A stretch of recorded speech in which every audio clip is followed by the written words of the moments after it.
Nunca antes a Fonsagrada luceu con esta estampa. Son os 270 aficionados ciclistas a punto de saír para participar na primeira ruta cicloturística que organizou o Concello e que atrouxo aficionados de toda Galicia, Asturias e León. Bueno, relativamente está cerca e queríamos vir a Fonsagrada a facer esta ruta. Co gallo de que é a primeira ruta que fan aquí, os paisajes son moi bonitos, dixéronos que estaba moi ben e animábamos a vir, unha boa tropa. A chamada Ruta dos Lobos, que debe o seu nome a este depredador habitante desta zona, ofreceu dúas etapas, unha de 25 km e outra de 47, cun nivel de dificultade medio alto, chegando a picos que superaron os 1000 metros. O barro no terreo complicou o traxecto.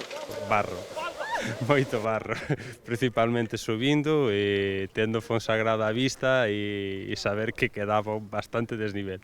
Sí, a verdade que cando salín, como decían, son 50 km e 1600 de acumulable, non me parecía dura, porque estábamos acostumbrados a facer esa distancia mellor cerca de 3000 de acumulable, pero que, claro, baixamos todo de golpe, e depois foi todo subir de golpe, e a última subida facíase dura.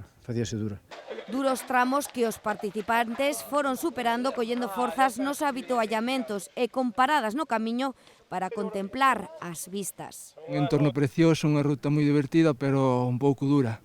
Algúns dos lugares polos que pasaron os ciclistas foron paisaxes como estes, a semeira da Ponte do Souto, a antiga ferreiría ou o cruce de Arime. Hai recorridos aquí únicos, desde cando en bicicleta, totalmente exclusivos.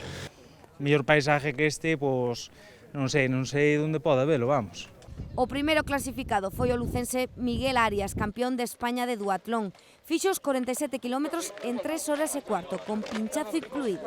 Facemos unha ruta preciosa, de feito, tratarei de falar ca organización, a ver se apetece po ano facer unha prueba deportiva de competición.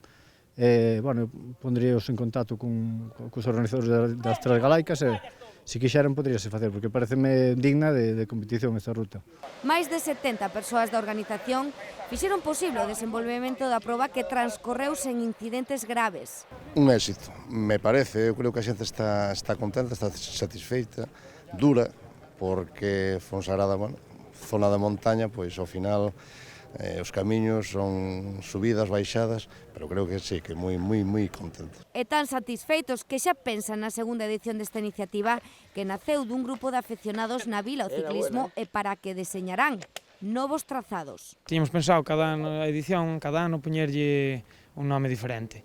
Este ano tocoulle o dos lobos, que é un animal que abunda por esa zona.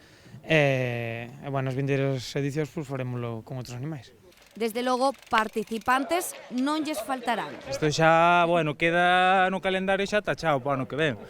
O ano que ven volveremos a estar aquí, por estas fechas. A xornada rematou cunha comida no pabillón dos deportes da localidade.